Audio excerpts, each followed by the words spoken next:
Itong awit na to ay para sa mga taong mahiling manlait sa aming mga construction worker. Lalo na ibang kababaihan. Akala nyo siguro di kami nasasaktan sa mga sinasabi nyo. Kung laitin nyo kaming mga construction worker, wagas, di nyo ba naisip na kung wala kami?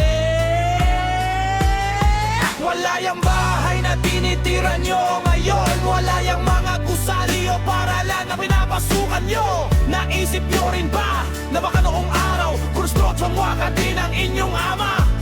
Kung manlait kayo, parang wala nang wagas.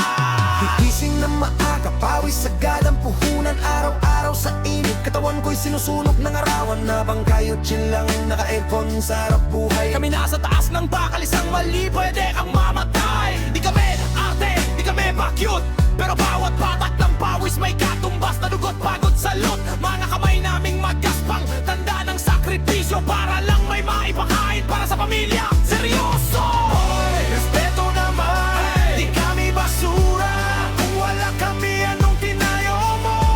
Sino man gumawa ng mundo mo?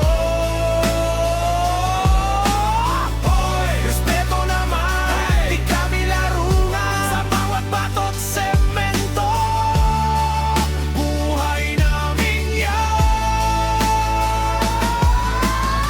Anong alam nyo sa hirap, sa gutom, sa pilit ng ngiti? Habang nilalakit nyo kami lumalaban ng tahimik lagi. Construction lang, yan ang sabi nyo. Pero pag may nasira, sino ang tatawagin nyo? Wala kayong alam sa bigat ng pasan, sa takot na baka di na makauwi sa tahanan. Pero tuloy pa rin, kahit sugatan ng damdamin, kasi may umaasa, kaya laban pa rin. Bago ka malain, isipin mo muna, hindi lahat ng marumi ay mababa. Minsan ang pinakamarangal, sila pa ang pinaka minamaliit mo. Oy, respeto naman, di kami basura.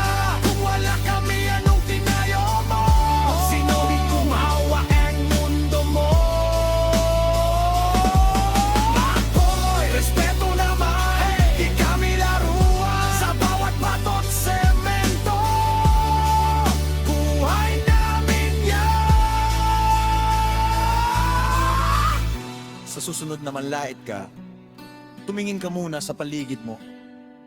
Bawat pader, bawat kisame, bawat gusali, may pawis ng isang construction worker.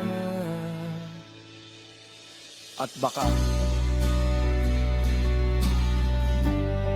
yung taong minamaliit mo, mas marangal pa sa'yo